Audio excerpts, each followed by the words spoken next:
नमस्कार। मैं मोहम्मद फिरोज और आप देखना शुरू कर चुके हैं यस 7 न्यूज। आज हम आपको बता दें कि आज हमारे साथ जुड़े हुए हैं पप्पू चमार। और आपको यह भी बता दें कि आज से कुछ दिन पहले मोतिहारी जिले में ओसामा साहब पर एक एफआईआर हो गया है। और ये हमेशा से मतलब पक्ष लेते हैं भीना साहब का, ओसामा साहब के परिवार का, शहाबुद्दीन साहब के परिवार का।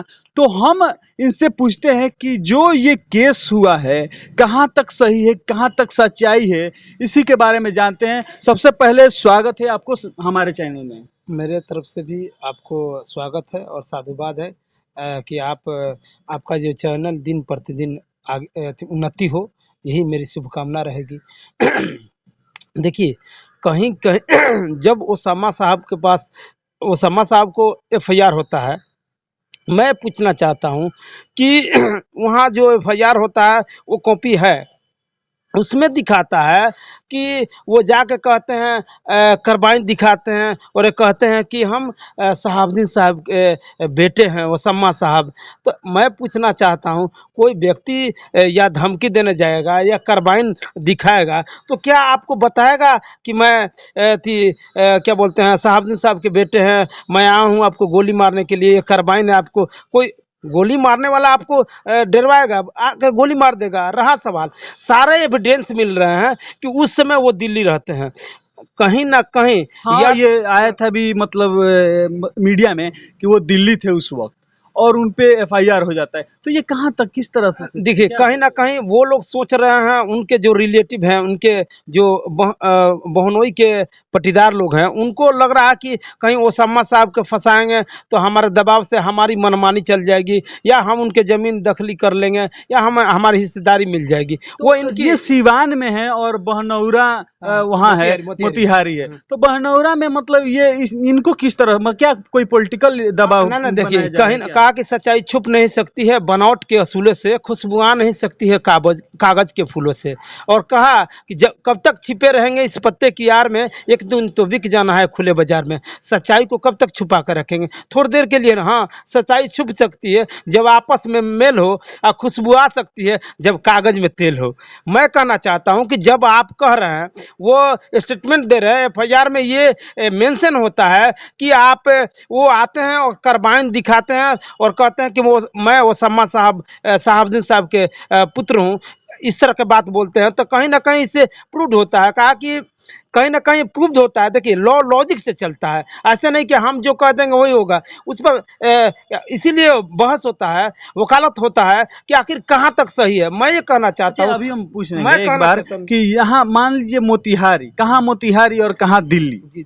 तो वो दिल्ली थे और मोतिहारी में उन पर एफआईआर हो जाता है।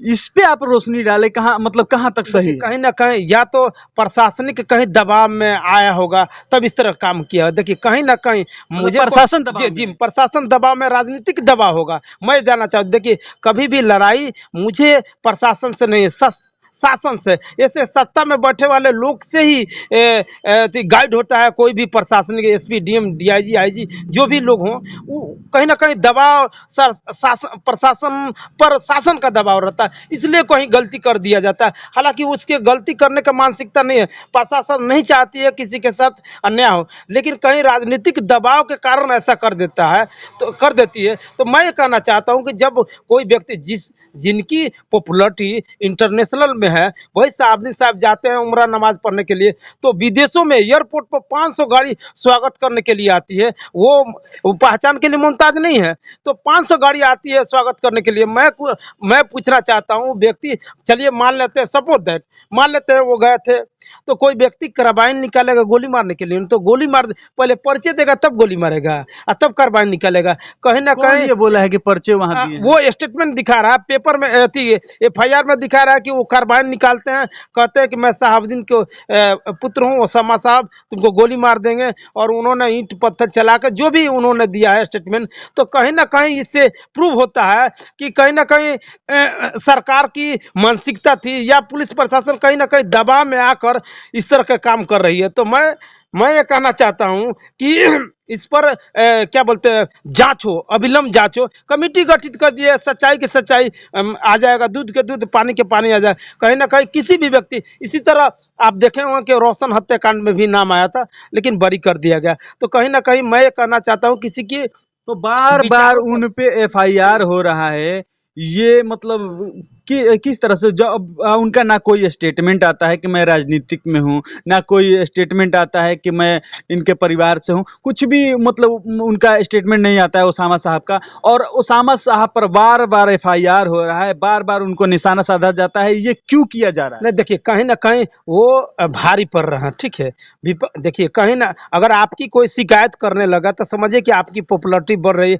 कहीं ना कहीं या सरकार पर मतलब उनकी चुप्पी से खलबलाहट हाँ है। जी, इसलिए कहीं ना कहीं वो भारी पड़ रहा है। इसलिए इस तरह के क्या बोलते हैं, उन्हें फंसाने का सोची समझी ये साजिश हम कहेंगे। नहीं तो मैं एसपी साहब से कहूँगा, मोतिहारी के एसपी साहब से, कि साहब आप तो वरीय अधिकारी हैं और आप एक कमेटी गठित कर देंगे, उसी से एक इंस्पेक्टर ही काफ़ी होंगे। अगर ईमानदार इंस्पेक्टर होंगे तो एक इंस्पेक्टर ही काफ़ी है। एसडीपीओ तो दूर की बात है, एक इंस्पेक्टर अगर जांच करेंगे तो दूध के दूध पानी के पानी आ जाएगा, इंसाफ मिल जाएगा। ये पावर है एसपी साहब का। तो इस तरह की बात नहीं होनी चाहिए, किसी भी माने राजनीतिक दबाव नहीं आनी चाहिए। पुलिस प्रशासन कहीं ना कहीं मजबूरी होती है, बाध्यता होती है, वो दबाव में आ जाते हैं। लेकिन एसपी साहब चाहेंगे तो जांच करा देंगे। लेकिन जिस तरह से आप बता रहे हैं, ठीक है एसपी साहब, लेकिन बार बार इन पे एफआईआर हो रहा है, तो क्या इन पे कोई मतलब जाहिर सी बात है मेंटली हरासमेंट तो हो ही रहा है? कहीं ना कहीं ये हम कहेंगे राजनीति ओसामा साहब पर तो मेंटली हरासमेंट हो रहा है। कहीं ना कहीं राजनीति के प्रतिद्वंद की बात है।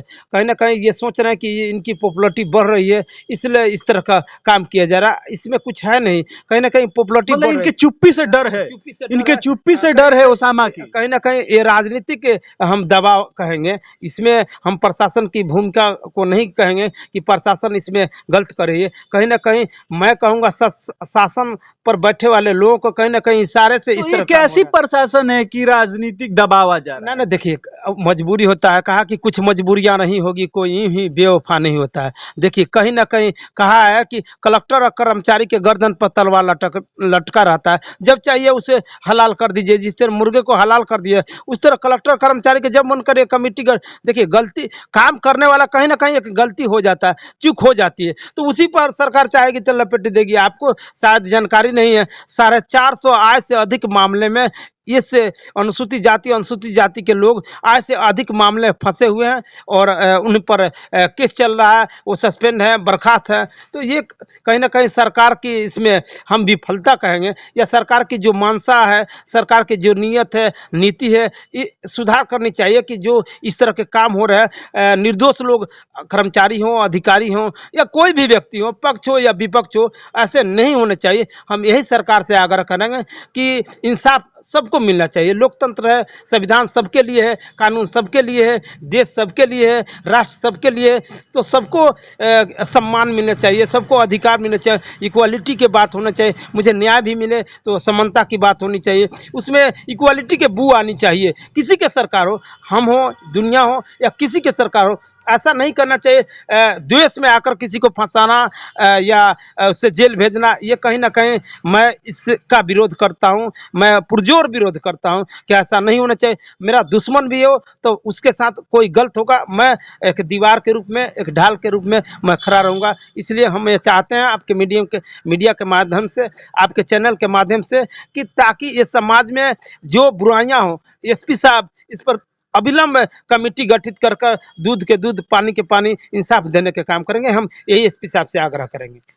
तो ये थे पप्पू चमार साहब। और बात हम आप चूक गए कि क्या 2024 आने वाला है, क्या इसके लिए उनकी चुप्पी तोड़ने की कोशिश की जा रही है? जी, कहीं ना कहीं ये मैं कहूँगा कहीं ना कहीं 2024 का चुनाव आ रहा है, उसके नज़रिए से भी देखा जा रहा है। मैं कहना चाहता हूँ मैं खुद उदाहरण हूँ। मैं एसडीपीओ साहब से बात कर रहा था और उसी पर मुझे सीवान मुफस्सिल में एफआईआर कर दिया जाता है फर्जी। तो इससे बात से जाहिर होता है, इससे प्रूव्ड होता है कि कहीं ना कहीं सरकार में जो लोग बैठे अधिकारी हैं, कहीं ना कहीं प्रशासनिक दबाव आ जाती है, कहीं ना कहीं नेताओं को दबाव आ जाती है। तब मैं एसडीपीओ साहब से बात कर रहा हूं और मुझ पर उसी दिन सेम डे, संडे आज दिन है, फिर संडे को एफआईआर हो जाती है। तो कहीं ना कहीं प्रशासनिक क्या ऊपर से दबाव होगा, राजनीतिक दबाव होगा, तब हम पर एफआईआर किया जाता है। जब मुझ पर एफआईआर हो जाता है तो भाई उनकी पॉपुलरिटी है, वो पूर्व सांसद साहबुद्दीन साहब के बहुत बेटे हैं। पहचान, हाँ, मुझे इंटरनेशनल पहचान है, अंतर्राष्ट्रीय पहचान है, ख्याति प्राप्त है, उन्होंने विकास पुरुष कहलाया उनके पिता। तो कहीं ना कहीं जब मेरे जैसे व्यक्ति के साथ हो रहा है, मैं आपको उदाहरण दे रहा हूँ, वो सारा एविडेंस है, तो उनके साथ क्यों नहीं हो सकता? तो इससे जाहिर होता है कि कहीं ना कहीं उनके साथ जो भी हुआ गलत हुआ। शासन में बैठे वाले लोगों से दबाव पर ही प्रशासन इस तरह का काम किया है।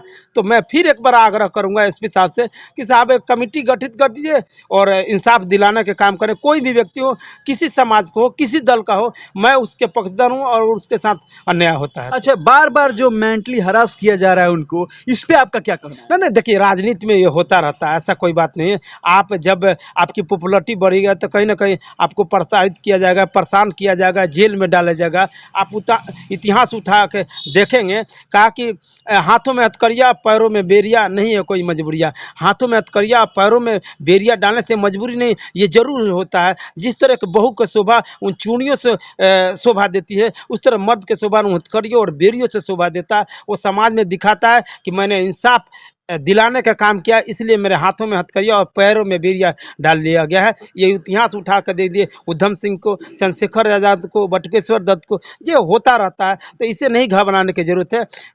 मैं कहूँगा कि मुश्किलें दिल के इरादे आजमाएगी, मुश्किलें दिल के इरादे आजमाएगी, ख्वाबे के पर्दे निगाह से हटाएगी, हार के भी हौसला नहीं खोना, ये ठोकरे ही चलना सिखाएगी। तो ये थे पप्पू चमार।